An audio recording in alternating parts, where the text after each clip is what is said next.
بسم الله الرحمن الرحيم.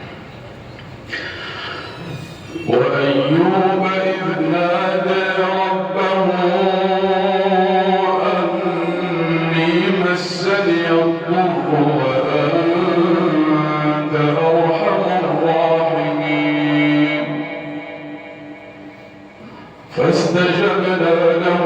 فكشفنا ما به من ضر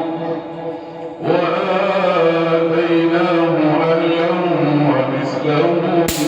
معهم رحمة من عندنا وذكر للعابدين وإسماعيل وإدريس وذا الكفل كل من الصابرين وأدخلناهم في رحمتنا إنهم من الصالحين وذا النون إذ ذهب مغاضبا فظن أن لن نقدر عليه فنادى في الظلمات أن لا إله إلا أنت سبحانك فنادى في الظلمات أن لا إله إلا أنت سبحانك إني كنت من الظالمين فاستجبنا له ونجيناه من الغم وكذلك ننجي المؤمنين وزكريا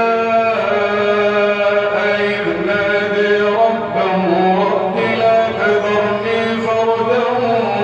وأنت خير الوارثين فاستجبنا له ووهبنا له يحيى وأصلحنا له زوجه إنهم كانوا يسارعون في الخيرات ويدعوننا رغبا ورهبا وكانوا لنا خاشعين والتي أحصنت فرجها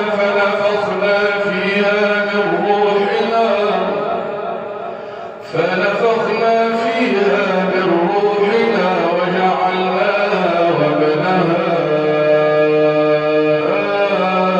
آية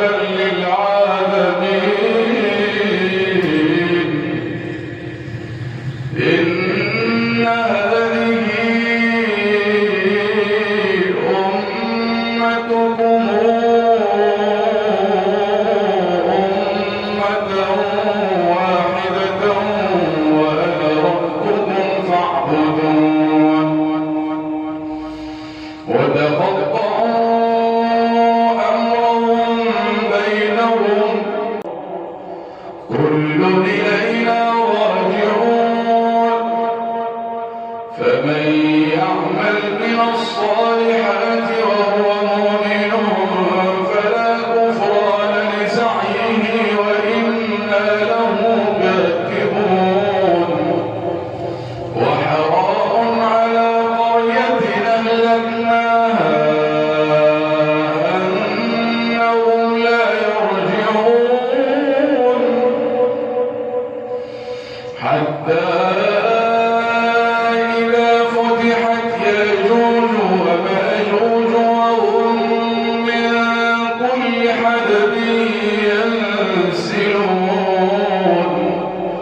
واقترب الوعد الحق فإذا هي شاخصة أبصار الذين كفروا يا ويلنا قد كنا في غفلة من هذا بل كنا ظالمين إنكم